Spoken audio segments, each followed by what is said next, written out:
Hola muchachos, ¿cómo están? Soy el profesor Peter Cuyán. Vamos a trabajar en este momento un tema relacionado a la proyección que San Marcos está haciendo para los siguientes años en el examen de admisión, que es la comunidad familiar, ¿ya? Vamos a hablar acerca de la relación que hay entre sociedad, familia y parentesco. Entonces, en ese sentido, la familia está considerada dentro de la Constitución como la célula básica de la sociedad y del Estado. O sea, no hay Estado si no hay sociedad, y no hay sociedad si no hay familia. Ahora, la pregunta es, si no hay familia, ¿qué es lo que no ha existido? Entonces, obviamente, la institución elemental para formar una comunidad familiar va a ser justamente el parentesco, ¿ya? Entonces, el parentesco se define de esta manera, decimos así, ¿ya? Es el vínculo, ahí está bien clarito, o la conexión familiar, o sea, es una relación, ¿no? Es una especie de conectividad familiar que se produce entre dos o más personas, ¿está bien? En razón de tres parámetros, ¿no? Primero sería la naturaleza, o sea, la reproducción, el vínculo sexual entre los familiares, el matrimonio, me dejo entender, hablamos del matrimonio civil como institución jurídica, y luego viene la adopción. Obviamente, si me preguntan cuál de los tres parentescos es el más natural, el más auténtico, sería el primero, o sea, el parentesco por consanguinidad, por la naturaleza. El segundo se genera solo cuando hay matrimonio, no cuando hay unión de hecho, no cuando hay convivencia. Y la adopción, pues evidentemente, es un proceso muy complejo que en nuestro país no tiene pues el efecto masivo que se da, por ejemplo, en Europa, en otras sociedades. ¿Está bien? Bueno, entonces, en base a esa definición vamos a ver los tres tipos de parentesco. Primero, el consanguíneo, luego viene la afinidad y luego viene el parentesco civil, ¿ya? Vamos a ver cada uno de ellos. A ver, el parentesco consanguíneo es el parentesco auténtico, es la base parental de una institución familiar, porque lo produce la naturaleza, es decir, la reproducción biológica, la función biológica familiar. Ahí está la base consanguínea. Lo produce la naturaleza entre aquellas personas, ¿no? Aquellos individuos que salen de la misma generación o salen del mismo tronco. O sea, generación tras generación se va constituyendo el parentesco consanguíneo. Y también la base troncal. En este caso, la base troncal viene a ser el pariente del cual se derivan los demás parientes. Es como que yo diga, por ejemplo, mi tío puede ser el hermano de mi madre o de mi padre, pero obviamente si mi tío es el hermano de uno de mis padres, quiere decir entonces que mi abuelo o mi abuela viene a ser el tronco. Los abuelos generalmente son el tronco para la generación segunda, la generación tercera son los bisabuelos, la generación cuarta los tatarabuelos. Esa es la definición que hace el Código Civil, ¿ya? El famoso tronco. Por eso se habla siempre de un árbol genealógico, ¿no? El árbol genealógico es el origen de una familia. Todo árbol tiene su tronco y del tronco vienen las ramas. Por eso se habla rama ascendente, rama descendente. Esa es la vinculación, vamos a llamar media fitovinculación que realiza el Código Civil, ¿ya? Bueno, y por lo tanto el parentesco consanguíneo se llama parentesco natural o auténtico, ¿no? Los padres y los hijos, los hermanos, los tíos y sobrinos, los primos, vienen a ser los parientes unidos por la naturaleza o la autenticidad, ¿ya? Ahora, para poder entender la consanguinidad, vamos a considerar tres conceptos o tres elementos. Estos son determinantes, ¿ah? Va a estar la línea, va a estar el grado y va a estar el tronco. Ahora, ¿qué cosa es la línea?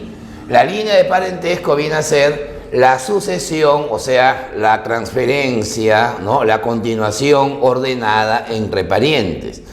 Por ejemplo, mis padres vienen a ser conmigo pariente en línea recta. ¿Por qué se dice que mi padre o mi madre es un pariente en línea recta? Porque es la sucesión ordenada, ¿está bien? En cambio, mis hermanos vienen a ser mis parientes en una línea colateral, porque ambos salimos del tronco de los padres, ¿te das cuenta? Esa es la lógica que define la línea, ¿verdad? En cambio, el grado viene a ser la distancia entre las generaciones. O sea, generación tras generación se va formando una distancia, sería primer grado. Si hay 2 distancias, sería segundo grado. 3 distancias sería tercer grado y así consecutivamente. Aunque el Código Civil dice que solo se debe computar hasta el 4º grado de parentesco, ¿ya? Tanto en línea recta como en línea colateral. Entonces, yo podría, por ejemplo, decir que mi abuelo es mi pariente consanguíneo, línea recta, segundo grado, rama ascendente, ¿no? Línea recta porque es generación tras generación. Segundo grado porque soy la segunda distancia, ¿sí o no? Y obviamente consanguinidad porque hay un parentesco auténtico de por medio, ¿está bien? Esa es la forma de hablar, aunque de repente ni te va a entender, pero así tienes que decirle legalmente, ¿ya? Y finalmente el tronco, como decíamos, viene a ser el ascendiente común entre los parientes, ¿ya? El ascendiente común entre parientes se le conoce como el tronco. Los abuelos vienen a ser el tronco principal para generar la línea colateral, entre hermanos, entre sobrinos con tíos, entre primos. Ahí los abuelos son los protagonistas o considerados como el tronco principal, ¿ya? Bueno, vamos a ver ahora cómo funciona el parentesco consanguíneo en línea recta. Es bien fácil, solamente es cuestión de ubicarnos con estos muñequitos y luego vamos a ver la línea colateral, ¿ya? En línea recta son los parientes consanguíneos que descienden consecutivamente, unos tras otros, generación tras generación, o como se dice, prole tras prole, prole y otra prole, así, la prole viene a ser la descendencia, ¿está bien? Entonces vamos a ubicarnos acá, miren, a ver, estos 2 muñequitos, este señor viene a ser la primera descendencia de este señor, o sea que acá vienen los padres y los hijos. ¿Cuánta distancia lo van a separar? Una distancia, por lo tanto, ¿qué grado será? Primer grado. Por lo tanto, tú y tu padre, tú y tu madre son parientes consanguíneos, línea recta, rama ascendente con respecto a ellos en primer grado. Y tú serías el pariente consanguíneo, rama descendente con respecto a ti en primer grado también, ¿ya? Esa es la idea. Observa que este viene a ser el hijo del hijo, el hijo del hijo, por lo tanto acá está el nieto y acá está el abuelo. ¿Cuánta distancia los separan? Contemos una distancia, 2 distancias. El segundo grado sería abuelos y nietos. Ahora mire este muñequito, viene a ser el hijo del hijo del hijo, por lo tanto aquí viene a ser el bisabuelo con el bisnieto, bisabuelo y bisnieto. ¿Cuánta distancia los separa? 1, 2 y 3. ¿Qué grado sería? El tercer grado, ¿ya?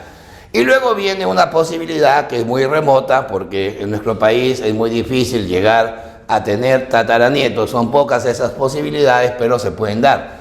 A ver, contemos, ¿ya? Este viene a ser el hijo del hijo del hijo del hijo. Por lo tanto, acá se está generando el tataranieto y el tatarabuelo.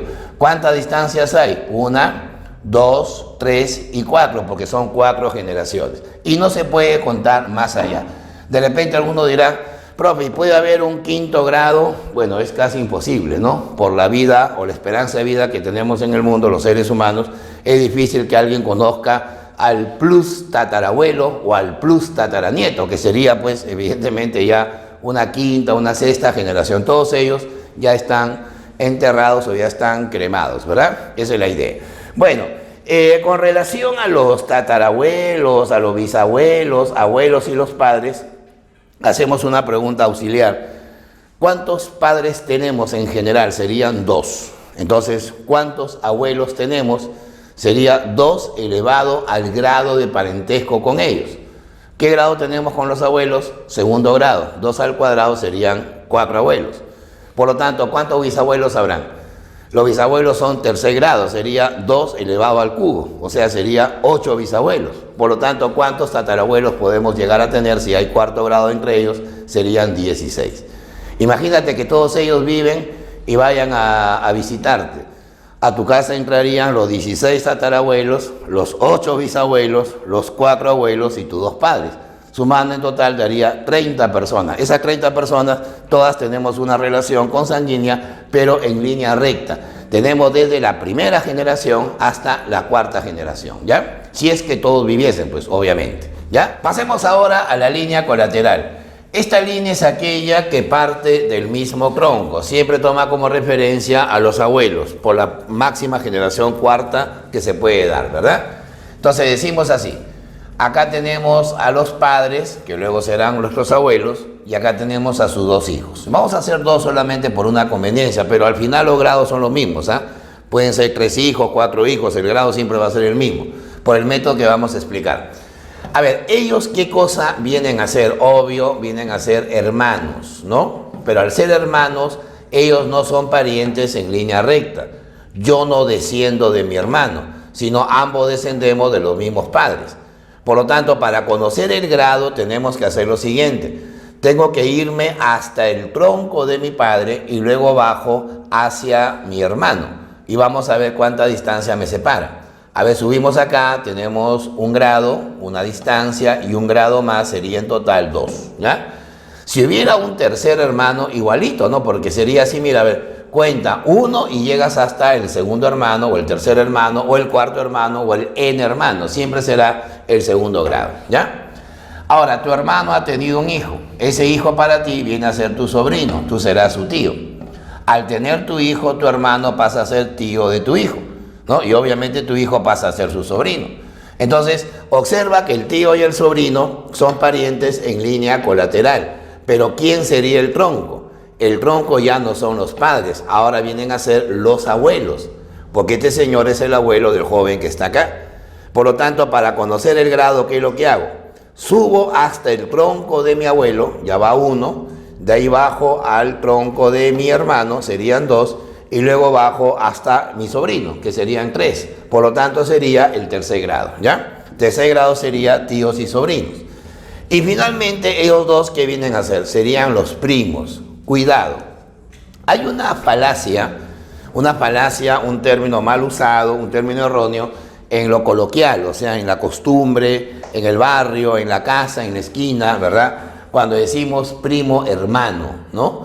Siempre decimos, él es mi primo hermano. Digo primo hermano porque obviamente es, ¿no? Es el hijo, me dejo entender, de mi hermano. Al tener yo un hijo, ambos vienen a ser primos hermanos. Sin embargo, jurídicamente eso no es cierto, porque el primo hermano tendría que venir de un incesto, ¿no?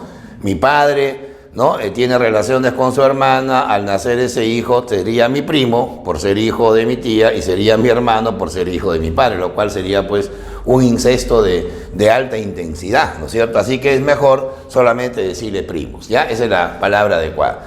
Bueno, ¿quién es el tronco de los primos? Obviamente sería el abuelo, porque este es el pariente común de ambos. Por lo tanto, mira, voy a subir a 1, 2, 3 y 4. ¿Qué grado sería? Cuarto grado, ¿ya? Igualito, al revés, mira, 1, 2, 3 y 4. Y no cuentes más grados, porque el Código Civil dice bien claro que solamente se debe contar hasta el cuarto grado de parentesco, ¿ya? Quinto grado, sexto grado puede haber, pero queda solo en tu libreto, en tu imaginación.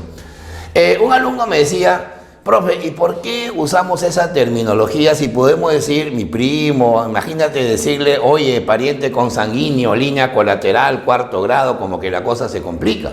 Pero sin embargo, en la parte de la sociedad conyugal, en la parte del matrimonio, los impedimentos justamente tienen relación con los parientes.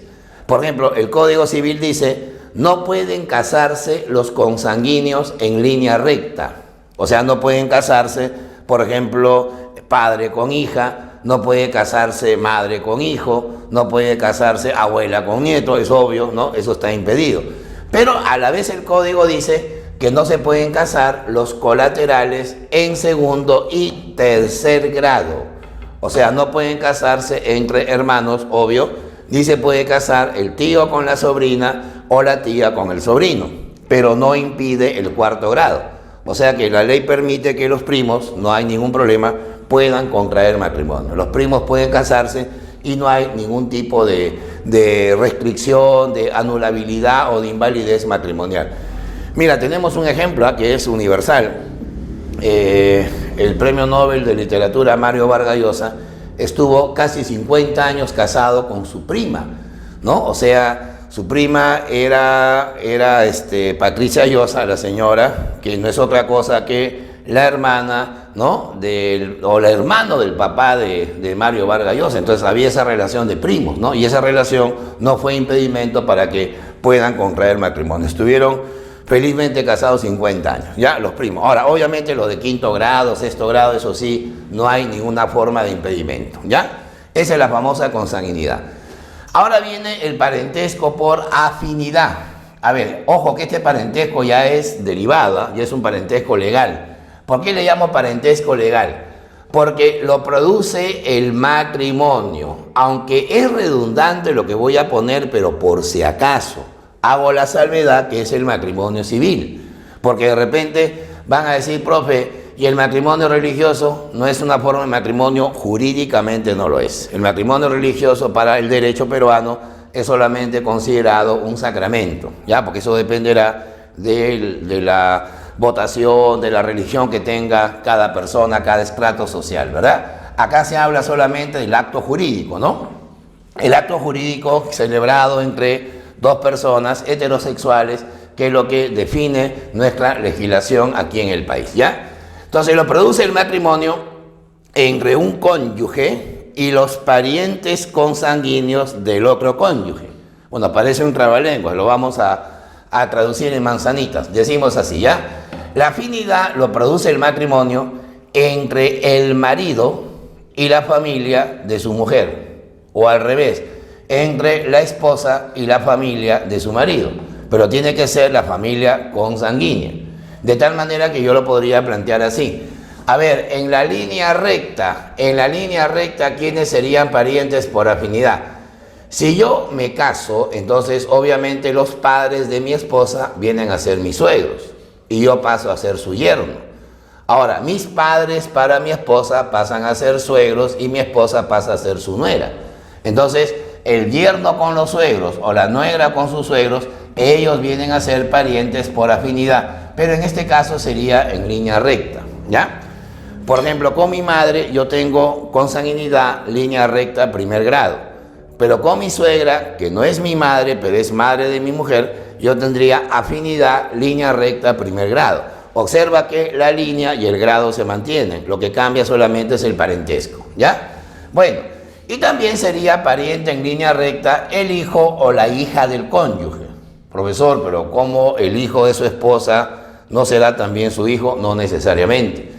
¿Qué pasa si yo contraigo matrimonio con una señora que ya tiene una hija, que obviamente no es parte de mi generación? Entonces esa niña pasa a ser mi hija por afinidad. Claro, en el lenguaje coloquial le decimos hijastra, yo voy a ser su padrastro, ¿no? Va a tener su madrastra. O sea que va a tener también su abuelastra, su primastra, su tiastra. Esos términos no se deben utilizar. Solo se utiliza el lenguaje jurídico, ¿ya? Ese es muy importante. Y en la línea colateral, en el parentesco, por afinidad, van a estar los cuñados. Uno le dice cuñado al hermano del cónyuge, ¿no? Mi esposa tiene 5 hermanos, o sea, tengo 5 problemas, digo, tengo 5 cuñados, ¿no? Obviamente.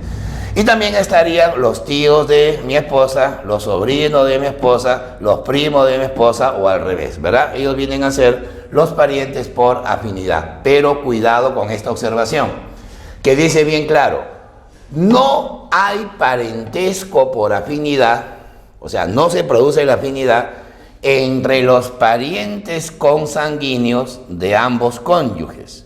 Profe, ya me enredé. ¿Cómo es eso que no hay afinidad entre los parientes consanguíneos de ambos cónyuges? Me explico. La madre de mi cónyuge es mi suegra, yo soy su yerno, ahí sí hay afinidad. Pero la madre de mi esposa con mi madre, me dejo entender, quedaría el vínculo así.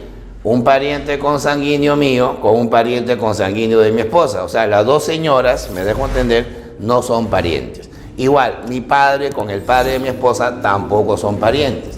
Igual, los hermanos de mi esposa con mis hermanos tampoco son parientes, aunque el lenguaje popular o coloquial les llama consuegros, con cuñados, ¿no?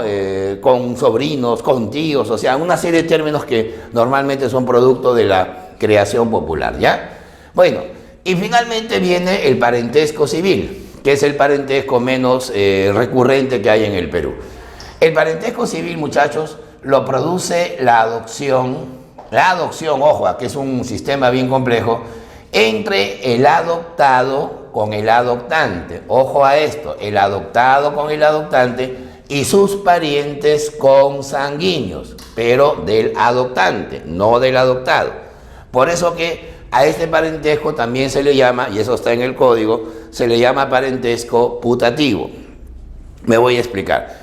Para yo adoptar debo tener ciertos requisitos. Primero, tener la venia, el permiso de mi cónyuge. Segundo, tener solvencia económica, tener solvencia moral, ¿no? Tener, por ejemplo, o mejor dicho, no tener procesos penales de por medio.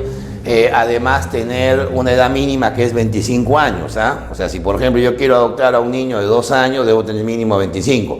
Aunque hay una observación. Siempre, necesariamente, el adoptante debe llevarle 18 años de ventaja en edad al adoptado. O sea que si el adoptado tiene, ponte, 12 años, yo debo tener mínimo 30 años, ¿no? Ya no 25, sino 30, ¿ya? Porque dice que debo llevarle una ventaja de 18 años, ¿ya? Y obviamente la adopción es un proceso que implica un vínculo judicial muy fuerte. Por lo general, los que adoptan en el Perú son personas que vienen de otros países, ¿no? Se van a los poricultorios, a los orfanatos y ahí hacen el trámite para que finalmente ese niño o ese menor, obviamente sin puber, pueda pasar a una familia y se constituye como hijo adoptado. Si yo adopto a una niña de 7 años y ya tengo una hija natural, ambas son hermanas, van a tener los mismos apellidos. Es más, van a ser hermanas putativas, van a ser hermanas civiles. Y si hay herencia, reciben porcentajes iguales. O sea, acá no se discrimina si es matrimonial, extramatrimonial, si es adoptado. No, la ley es bien clara y determinante, ¿ya? Otra cosa, igual que la anterior en la afinidad. Dice, no hay parentesco entre el adoptante y la familia del adoptado. Es decir, si yo adopto a una niña, ¿no es cierto? Y la niña tiene sus padres vivos, sus padres y yo no vamos a ser parientes. Si la niña tiene 2 hermanos que viven con sus respectivos padres, esos hermanos tampoco van a ser mis parientes. Los parientes civiles solamente se generan entre el adoptado con el adoptante y mi familia, o sea, en este caso la familia consanguínea.